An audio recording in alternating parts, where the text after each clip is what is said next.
Nagsimula ang pelikula kay Taesok, isang profesional na manlalaro ng Badok-Go na lumalahok sa underground match na may matataas na pusta. Gayunpaman, natalo si Taesok sa laro. Ang kanyang nakatatandang kapatid na lalaki, si Moonsok, na naruroon sa eksena, ay lumapit sa kanya pagkatapos. Nakaramdam ng magandang oportunidad, hinikayat niya si Taesok na maglaro ng isa pang laban para sa kanya na nangangako ng maraming gantimpala ngunit nagbabala na ang pusta ay mapanganib na mataas, ibig sabihin, yayaman ka o maililibing ka. Noong una, tumanggi si Taesok, nag-iingat sa potensyal na panganib. Ngunit sa pagpupumilit ng kanyang kapatid, atubili siyang pumayag. Nagmaneho ang mga lalaki sa isang liblib na lugar na hindi kabisado ni Taesok. Pagdating doon, ipinakilala ni Moonsok si Taesok sa isang driver na nagngangalang Trix at umalis para pumunta sa underground match. Ang tungkulin ni Trix ay hindi lamang pagmamaneho. Maingat niyang tinutulungan si Moonsok sa pamamagitan ng pagpapadala ng mga galaw sa transmitter na konektado sa earpiece na nakatago sa tainga ni Moonsok habang nakikipaglaro. Habang umuusad ang laro, si Cienzo, ang underground player na nakikipaglaro sa kapatid ni Taesok, ay nagsimulang maghinala. Napansin ng kalaban na ang mga galaw na ginagawa ay hindi normal at lalong hindi maunawaan. Nagalok pa si Cienzo na hubarin ang kanyang mga damit para patunayan ang kanyang pagiging inosente, na biglang nagkomento tungkol sa hindi pagkagusto sa tag-araw. Bilang tugon, si Moonsok ay awkward na nagbiro na mas gusto niya ang malamig na panahon. Ang kanilang kakaibang pag-uugali ay nagpataas ng hinala ni Cienzo. Hindi nagtagal ay naging malinaw na hindi rin naglalaro mag-isa si Cienzo. Siya ay palihim na ginagabayan ng isang matanda na nagngangalang Master Wong, habang ang laro ay pinangangasiwaan ni Salso, ang walang awang pinuno na kumokontrol sa mga ilegal na pasugalan. Sa pagmamasid sa hindi pantay na laban, pinaalis ni Salso ang tumutulong kay Cienzo. Pinalitan si Master Wong ng dalagitan na kilala bilang Baycob na sinasabing nagtataglay ng pambihirang talento sa Badok-Go. Samantala, tinawag ng kalikasan ng panig ni Taesok, si Trix, na dumaranas ng biglaang problema sa tiyan, ay sumugod sa malapit na eskinita na iniwan ng kapatid ni Taesok na walang suporta. Ang komunikasyon sa pagitan ni Trix at ng player ay ganap na nasira dahil sa lumalalang kondisyon ng panahon na humantong sa pagkagambala sa signal. Nataranta, gumawa si Moonsok ng maling galaw na naging sanhi ng pagkatalo niya sa laro. Biglang lumapit ang isang gangster sa inabandonang sasakyan ni Trix, kinaladkad si Taesok palabas, at pinilit siyang pumasok sa gusali kung saan ginaganap ang underground match. Si Trix, na walang kapangyarihan upang makialam, ay nanunood na walang magawa. Sa loob ng bulwagan, nasaksihan ni Taesok ang isang nakakakilabot na eksena. Ang kanyang kapatid ay hinubaran at ipinahiya ng mga gangster. Lumilitaw na nadiskubre nila ang nakatagong transmitter. Humihingi ng awa, ang mga pakiusap ng kanyang kapatid ay hindi pinakinggan. Ang masama pa, nabunyag na nagdala siya ng peking pera bilang kanyang taya na lalong ikinagalit ng mga kontrabida. Mapanuksong sinampal ng isa sa mga gangster ang kapatid ni Taesok at, sa sobrang kalupitan, ipinasok ang peking pera sa kanyang bibig bago marahas na hinampas ng pamalo. Pagkatapos ay dinagdagan ni Salso ang pagpapahiya, inutusan ng kapatid ni Taesok na kainin ang mga bato ng Badok-Go sa ilalim ng banta na kamatayan. Bumaling kay Taesok, nag-alok si Salso ng isang malupit na kasunduan. Kapag natalo siya ni Taesok sa isang laban, siya at ang kanyang kapatid ay papayagan na mabuhay. Umiiyak, umupo si Taesok sa board. Gayunpaman, dahil sa matinding emosyon at kawalan ng karanasan sa gayong mataas na presyon sa mga underground match, agad siyang natalo.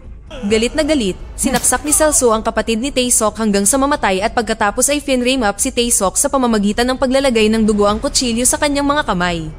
Lumipas ang panahon at nakakulong na ngayon si Taesok. Sa bakuran ng bilangguan, tinangka ni Warden Park, aka Big Bear, na talunin ng isang matandang bilanggo na dating isang respetadong otoridad sa bilangguan.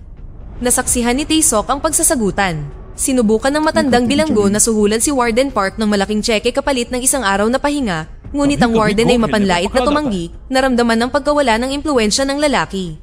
Sa loob ng selda ng bilangguan, iniisip ng matandang bilanggo ang laban niya kanina na natalo, na nagsusumikap na maunawaan kung saan siya nagkamali. Si Taesok na tahimik na nagmamasid, ay gumawa ng isang mabigat na pahayag. Napagtanto ng matanda ang pananaw ni Taesok, mabilis na naunawaan ng matanda na ang binatang ito ay isang bihasang manlalaro ng Badok-Go. Dahil sa paghanga, inalok niya si Taesok ng panukala na hamunin at talunin ang warden ng bilangguan kapalit ng pabor. Tinanggap ni Taesok ang hamon. Bilang taya, inilagay niya sa linya ang tseke na inialok ng matandang preso. Kapag nanalo si Taesok, hihilingin niyang palayain siya mula sa tungkulin sa sapilitang paggawa. Sinimulan na nila ang laban. Kalmado at kalkulado, natalo ni Taesok ang warden na ikinagalit niya. Nanalo si Taesok na bumasag sa kayabangan ng warden. Bilang ganti, itinapon ng warden si Taesok sa Bartolina. Habang naka-Bartolina, nakahanap si Taesok ng hindi karaniwang sulat na nakatago sa loob ng tray ng pagkain. Hinahamon siya nito sa larong Badok Go. Ilang sandali pa, may kumatok sa pader ng selda. Naintriga, tinanggap ni Taesok at sinulatan ng isang pansamantalang go board sa pader ng selda. Naglalaro kasama ang kanyang hindi nakikitang kapitbahay sa selda. Gayunpaman, kahit anong pilit niya, natatalo si Taesok sa bawat laro. Nabigo, nakiusap si Taesok na malaman ang pangalan ng kanyang kalaban. Bilang tugon, nakahanap siya ng isa pang sulat, isang simpleng mensahe na nagpapasalamat sa kanya para sa mga laro at nagpapayo sa kanya na hanapin ng isang lalaking nagngangalang Drinking Christ sa Guangkol kapag siya ay nakalabas. Matapos makalaya mula sa Bartolina, hiniling ni Taesok sa nakatatandang preso na turuan siya kung paano lumaban. Tinuruan ng tauhan ng matanda si Taesok, walang humpay na sinanay siya sa martial arts. Ngayon, hinati ni Taesok ang kanyang mga araw sa pagitan ng paghasa sa kanyang mga kasanayan sa Badok Go at pag-aaral kung paano ipagtanggol ang kanyang sarili. Ang kanyang pagbabago ay tuloy-tuloy ngunit kapansin-pansin. Di nagtagal, madali niyang natalo ang ilang mga kalaban sa pagsasanay. Nagpapasalamat, yumuko si Taesok at nagpasalamat sa kanyang tagapagturo. Dumating ang araw na ang tagapagturo ni Taesok ay pinalaya mula sa bilangguan. Bago umalis, niyaya niya si Taesok na sumama sa kanyang grupo sa labas. Si Taesok naman ay humingi ng pautang, umaasang mabubuhay sa brutal na mundo nang walang proteksyon ng kanyang tagapagturo. Samantala, sa ibang lugar sa criminal underworld, isang kahangahangang babae ang dinala kay Salsu sa underground gaming club. Hinamon siyang lutasin ng isang napakahirap na problema sa Badok Go. Kapag siya ay nagtagumpay, gagantimpalaan siya ng malaki. Mahinahon at walang kahirap-hirap, nalutas ng batang babae ang palaisipan. Ang kanyang tagapag-alaga ay nagbigay ng napakataas na presyo para sa kanyang talento. Si Salsu, na humanga, ay nagbayad ng walang pag-aalinlangan at kinuha ang kustodiya para sa bata. Gayunpaman, sa sandaling umalis si Salsu, ang orihinal na tagapag-alaga ng bata ay nagpadala ng mga asasin upang patayin ang mga tauhan ni Salsu at bawiin ang babae. Inaasahan ng pagtataksil, tinambangan at pinatay ni Salsu ang mga mamamatay tao. Sa isa pang Badok Club, si Bacob, na ngayon ay mas kumpiyansa, ay tinalo ang isang bisitang manlalaro. Hinamak siya ng master ng club na may buhok na kulay abo, ngunit gumanti si Bacob ng masakit na pang-iinsulto na nagkamit ng bahagyang paggalang mula sa master. Nalulugod, ipinagkatiwala sa kanya ni Salsu ang mas malaking responsibilidad na pangalagaan ang maliit na henyong batang babae. Matapos maglingkod sa kanyang 7 taong sentensya, bumalik si Taesok sa tahanan ng kanyang yumaong kapatid. Doon, nalaman niya na ang kanyang batang pamangkin, na ulila na ngayon, ay inaalagaan ng kanilang lola na may edad na. Nangakong babalik kagad, dumiretso si Taesok sa isang pamilyar na Badok Club. Sa pagsubaybay sa isa sa mga gangster, si Atari, na minsang nagbilang ng mga sampal sa kanyang mukha, hinamon siya ni Taesok sa isang Badok match sa ilalim ng pagkukunwari ng pagiging hangal na baguhan. Sinadya ni Taesok na matalo sa una, ngunit pagkatapos ay nagalok ng rematch, nagmungkahing ang natalo ay tatanggap ng 10 pitik bilang parusa. Nanunuya, sumang-ayon si Atari, ngunit pagkatapos ng isang pitik, napagtanto niya ang matinding sakit at tumangging magtiis pa. Galit na galit, bumunot siya ng kutsilyo. Mabilis siyang dinisarmahan ni Taesok, itinali siya sa isang poste, at pinitik siya ng paulit-ulit hanggang sa makilala ng gangster si Taesok bilang ang lalaking minsan niyang ginawan ng brutal.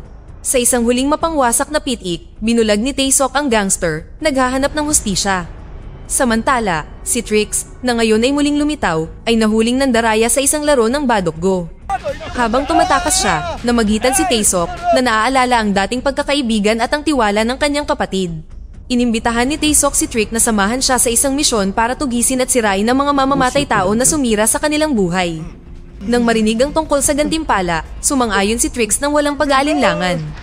Kasunod ng pahiwatig na iniwan ng misteryosong kapitbahay sa kulungan, hinanap nila ang Drinking Christ. Sa kalaunan ay natagpuan nila ang maalamat na manlalaro sa mga lansangan. Sa kanilang pagkamangha, natuklasan nila na ang lalaki, na tinatawag ding God Hand, ay bulag. Ngunit siya ay naglalaro ng pambihirang kakayahan na isinasaulo ang buong laro sa kanyang isipan. Inimbitahan nila ang bulag na master sa isang malapit na kafe kung saan, dahil sa alak, nalaman ni Taesok na nagdusa din ang bulag na master sa mga kamay ng gang ni Salsu. Sa simula ay tumanggi, ang bulag na master ngunit sa kalaunan ay sumang-ayon na tumulong. Magkasama, hinanap nila ang isang dating kasamahan ng bulag na master, na ngayon ay nagtatrabaho bilang isang karpintero, isang lalaking nawalan ng braso sa isang brutal na laban na inayos ni Salsu.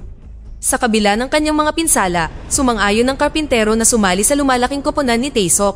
Sa ibang pagkakataon, pumunta si Trix sa Badok Club na pag-aari ni Salsu, ang sikat na underground gambler na ng frame-up kay Taesok. Sa mga lihim na silid ng club, ang mga napapanalunan ay umaabot sa milyon-milyon at napakahirap makakuha ng akses sa mga naturang laro na may mataas na pusta. Tanging ang pinakamalakas at pinakakagalang-galang na mga manlalaro ang pinapayagan na makipagkompetensya laban kay Salsu mismo. Ginampanan ni Trix ang papel ng isang tunay na talunan, sinadyang magpatalo habang lihim na nangangalap ng mahahalagang impormasyon sa lahat ng kasamahan ni Salsu. Matapos maingat na kolektahin ang lahat ng kinakailangang impormasyon, dumating rin si Bacob sa club at nagawang makakuha ng upuan sa parehong mesa ng laro ni Taesok. Naintriga ang babae kay Taesok, nakita siya bilang pamilyar na tao, ngunit hindi niya matukoy kung saan niya ito nakita noon. Samantala, si Carpenter, na marunong sa lahat ng bagay, ay naghanda ng iba't ibang teknikal na gadget at bagong peking identification card para kay Trix upang siya ay makapunta sa Badok Club bilang lehitimong may-ari ng negosyo. Di nagtagal, pumunta si Trix sa club, sinasadyang magpapansin sa mapanuksong paraan. Walang ingat siyang nagtatapon ng pera, sinasadyang matalo sa lahat, at malakas na hiningi ang paborito niyang brand ng sigarilyo. Ang kanyang mapanuksong pag-uugali ay mabilis na nakakuha sa atensyon ng sidekick ni Salsu, si Ciensu. Gamit ang mga lihim na pahiwatig na ibinibigay ng bulag na master, nagawa ni Trix na manalo sa laro, hindi lamang nabawi ang kanyang mga naunang pagkatalo, kundi nakuha rin ang pera ng kanyang kalaban. Upang maiwasan ang anumang hinala, maingat niyang inalis ang earpiece na ginamit niya para sa tulong at itinago ito sa loob ng gusot na pakete ng sigarilyo. Bagamat ang galit na kalaban ay humiling ng pagsusuri para sa pandaraya, walang ebidensyang natagpuan kay Trix. Ang kalaban, na napagtanto na siya ang itinuturing na talunan sa lahat ng aspeto, ay sinubukang atakihin muli si Trix, ngunit sa pagkakataong ito ay nakatanggap siya ng masakit na suntok mula kay Ciensu. Pagkatapos nito, humingi ng paumanhin si Ciensu sa maling akusasyon at nag-alok ng isa pang laro kay Trix.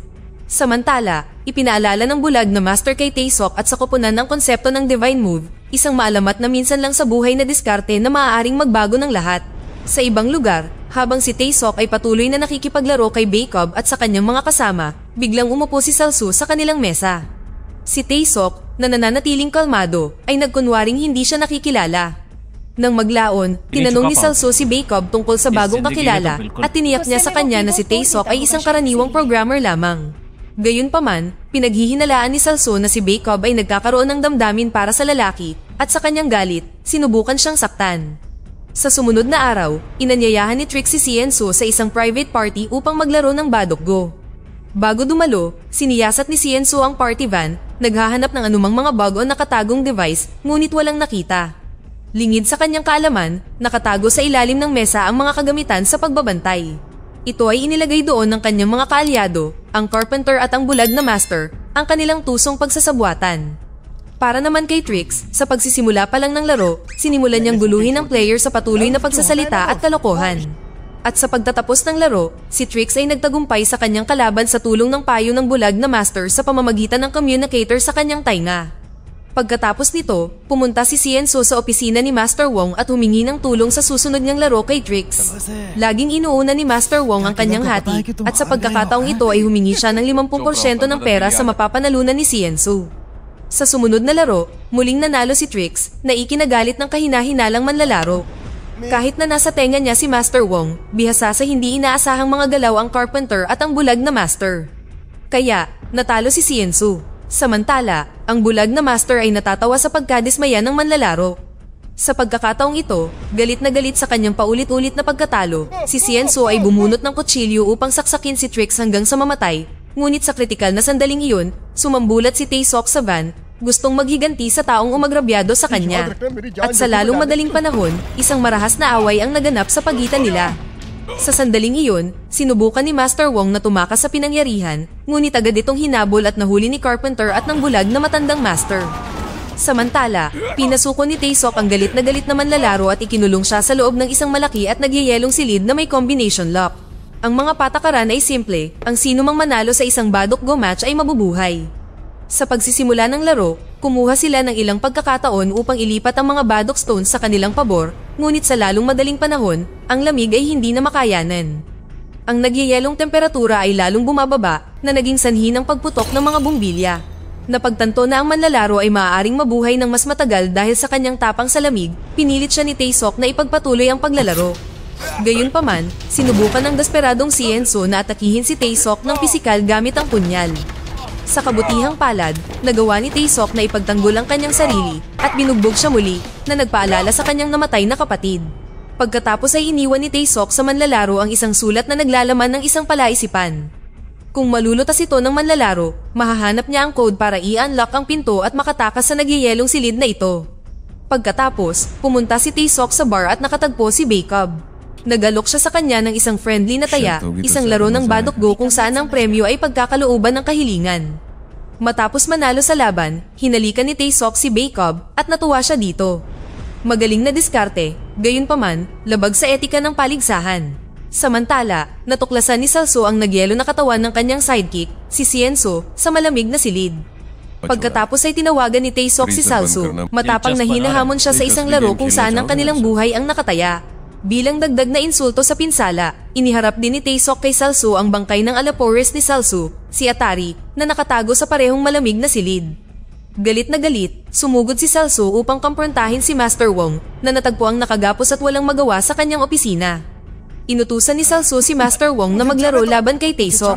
Nag-aatubili, sa ilalim ng banta ng kamatayan, tinanggap ito ni Master Wong.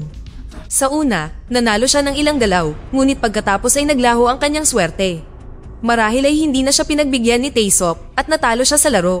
Nagalok si Taesok na ibunyag ang mga pangalan ng mga kaaway ni Salso, ngunit kapag pumayag lang si Salso natakpan ng likod ng go-board ng dugo ni Master Wong. Humingi ng awa ang Grandmaster, ngunit walang awang pinutol ni Salso ang kanyang dila at tumalsik ang kanyang dugo sa pisara. Agad na lumabas ang isang nakatagong mensahe na nagpapakita na ang tunay na kaaway ni Salso ay mas malapit kaysa sa kanyang inaakala. Pagtingin sa labas, nakita ni Salso si Taesok sa di kalayuan. Nang gabing iyon, nagtipon para sa hapunan sina Taesok, ang bulag na Master, ang Carpenter, at si Trix. Ikinwento ng bulag na Master na ilang taon na ang nakalilipas, binigyan siya ng isang misteryosong lalaki ng blind Badok kit at nakipaglaro sa kanya sa loob ng isang buong taon, tinuruan siya ng napakahalagang mga aral bago naglaho. Hinala ni Taesok na ang estranghero na ito ay ang dati niyang kasama sa selda dahil noong nasa kulungan, napansin niyang transparent ang mga dingding ng selda at naglalaro silang bulag. Samantala, sinuri ni Salso ang surveillance footage na nagpapakitang hinahalikan ni Bacob si Taesok. Sa galit, inutusan niya ang kanyang mga alipores na dalhin sina Bacob at Trix. Samantala, nagbabasa ng libro si Trix sa sofa nang lumapit sa kanya ang bulag na Master at humingi ng pabor. Pagkatapos ay pinaupo siya ni Trix at kusa siyang nilinis, inahit, at binihisan. Pero habang pauwi sila ng mall pagkatapos ng transformation, pinalibutan siya ng mga tauhan ni Salso. Ang isang kaibigan ni Trix ay ang Tomb Raider sa kanila at sinimulan ng mga lalaking nakaitim na habulin si Trix at ang bulag na Master. Sa kalaunan, dinala sila sa nakakatakot na mansyon ni Salso. Sa loob ng silid, si Trix ay nakabitin sa isang napakahirap na posisyon kung saan ang mga daliri lamang nito ang dumadampi sa lupa. Pinilit ni Salso si Trix na lutasin ng palaisipan na ibinigay ni Taesok kay Cienzo. Bawat pagkakamali ay sinisira ang kanyang daliri. Pagkatapos ng ilang masakit na pagtatangka, sa wakas ay nagtagumpay si Trix, pansamantalang iniligtas ang kanyang buhay. Pagkatapos ay tinawagan ni Salso si Taesok, hinamon siya sa isang huling nakamamatay na laro na tinanggap ni Taesok. Sa pagsisimula ng huling laro, nakikipaglaro si Salso kay Trix habang ang bulag na Master ang nagsasabi ng mga galaw at inilalagay ni Trix ang mga bato. Samantala, si Bacob at ang kasama niyang batang babae ay lihim na naglalaro sa ngalan ni Salso na gumagawa ng mga galaw sa pamamagitan ng communicator.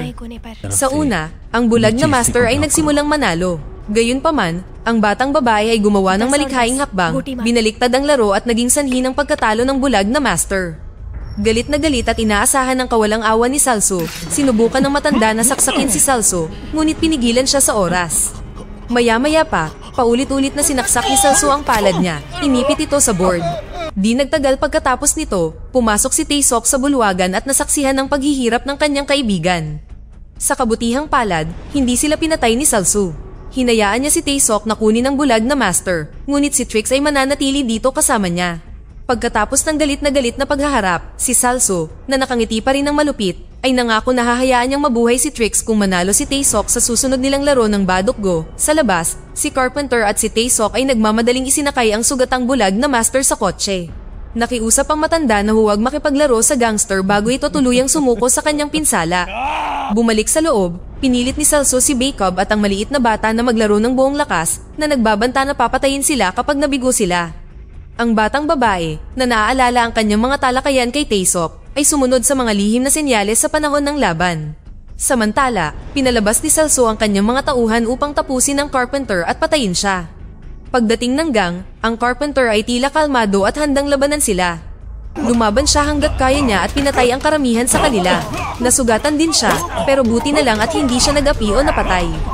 Bumalik sa kanilang laro, himalang nagtapos ito sa tabla. Isang halos imposibleng kinalabasan sa Badok Go. Si Salso, na galit, ay nagutos na dalhin sa kanya si Bacob. Nangako si Taesok ng isang walang katulad na laban, ngunit sa halip, sinaksak ni Salso si Bacob at inatake si Taesok. Isang mabangis na labanan sa kamay ang sunod na nangyari. Gamit ang lakas ni Taesok, isa-isa niyang pinabagsak ang mga alapores ni Salso. Sa wakas, naiwang mag-isa sina Taesok at Salso. Sa isang malupit na huling paghaharap, nakipagbulo si Taesok sa punyal ni Salso, ang parehong sandata na pumatay sa kanyang matandang kaibigan at kapatid. Sa huli, sinaksak ni Taesok ang palad ni Salso sa pisara at tinapos ang paghahari ng kontrabida. Dahil sa pagod, napasandal siya sa pader, tumingin sa paligid ng pinangyarihan ng laban kung saan nakahiga si Bacob na sugatan ngunit buhay pa. Lumipas ang araw, binisita ni Taesok ang anak ng bulag na master. Iniabot sa kanya ang isang malaking tseke na iniwan ng kanyang ama. Pagkatapos, pinuntahan niya ang kanyang pamangkin, niregaluhan siya ng bagong cellphone at hinikayat siyang lutasin ng mga palaisipan upang patalasin ang kanyang isip. Bumisita din siya sa bahay ng Carpenter, nakita siyang umuukit ng eskultura ng matandang bulag na master bilang parangal sa kanyang alaala. Sa wakas, pumunta si Taesok sa lugar kung saan siya naglaro noon ng Badok Go kasama ang bulag na master, nagsali ng isang baso ng paboritong inumin ng matanda at naghulog ng mga maliliit na bato dito bilang parangal. Maya-maya, may humintong sasakyan sa harap niya, kasama si Trix sa manibela at si Bacob at ang henyong bata na nakangiti sa backseat. Magkasama, ang grupo ay nagmaneho patungo sa Busan, umaasang mahanap ang misteryosong master na minsang bumago sa takbo ng buhay ng bulag na master at ni Taesok. Dito na nagtatapos ang ating kwento. Sana ay nagustuhan nyo. Mag-subscribe na kung hindi ka pa nakasubscribe, pindutin na rin ang notification bell at like button upang matulungan ang channel at mag-iwan na rin ng komento. Maraming salamat sa panonood.